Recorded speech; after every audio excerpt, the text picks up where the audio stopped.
We are reading 1984. I hope you've been following along. And I'm sorry I missed yesterday. It was a very long day. But the funny thing is, every day just seems to keep confirming the relevancy of this book, because the news of the other day, when the Liberal House leader tried to eliminate from the record any documentation, any evidence that the government invited a former Waffen-SS Nazi soldier to attend the speech by the Ukrainian president, is just so reminiscent of 1984. Of course, if you've been reading the book with me or listening to what I've been reading, that's exactly what Winston, the lead character in the book, does for a living. He's a censor. He redacts history. He changes history to suit the needs of the current government. He changes how things actually happen so that they make what the government is doing today plausible. And that's what the Liberal government wanted to do. They made a massive error. They wanted to cover it up. Now, I didn't even know if it was an error. They got found out. Somebody found out, and it was incremental over the internet. It certainly wasn't because the reporters of the mainstream media were doing their job. The usual parliamentary press gallery, who are there watching in the press gallery, were watching this while it happened. This went by completely unnoticed. And it was only when independent media began studying this on the internet, when they started looking at it and talking about it, that the story came to fruition. So it was quite alarming when I look at it, and I think we are that close to an Oceania state, because the next time this happens, maybe the House leader or the Prime Minister won't seek unanimous consent of the House, which is what they wanted. They wanted all parties to agree to this rewriting of history. And the Conservative Party was the only party to oppose it.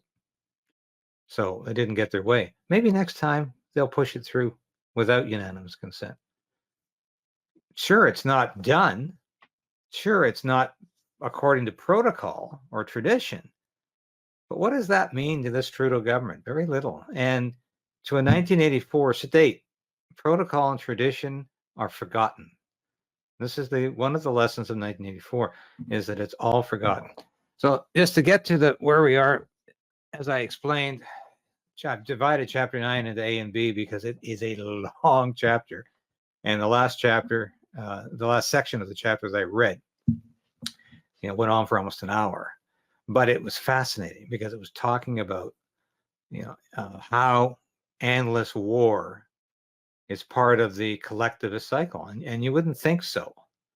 But Winston is reading from this book called The Theory and Practice of Oligarchical Collectivism by this Emmanuel Goldstein, who is this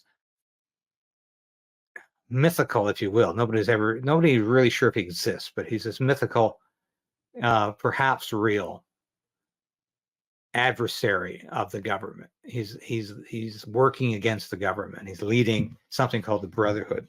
So Winston's reading this book, and it's quite interesting. So what we're going back to chapter 9 today, and Winston is about to read chapter 1 from the book, which is called Ignorance is Strength. So this should be interesting. So thanks for listening to my preamble here. This is going to be a little longer than usual, but not as long as last time. But hope you enjoy this. This is fascinating. Every day is fascinating reading this book because it's illustrative of the times we live in, very much so. So on to part B of chapter 9. Hi, this is David Krayden from Krayden's Right and Stand on Guard. Join the resistance. Resolve to resist. Become a member of this station. I've been practicing journalism in one form or another for over 30 years. I've worked in print, radio, and television, for a lot of prestigious publications and media outlets. I was an Armed Forces Public Affairs officer. I worked in Parliament Hill. I know how Ottawa works, and I know how corrupt federal government can be. But you can play a part in opposing Justin Trudeau's government and Justin Trudeau's plans for Canada. You can become a part of the Craydens Right Resistance. Now, I urge you today, please support this station in any way you can. Ring that bell, subscribe, because that ensures you're at least going to continue to be able to watch these episodes. You'll beat the algorithm. But more importantly, I need your financial support. I hate to ask, but that's what I'm doing. I made a decision to pursue independent media because I believed it was the best possible route for me to take as a journalist and as a concerned citizen of Canada. So you can become a part of that.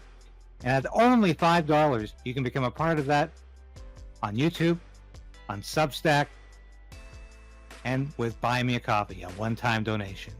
But I need your support. And from the bottom of my heart, I thank you.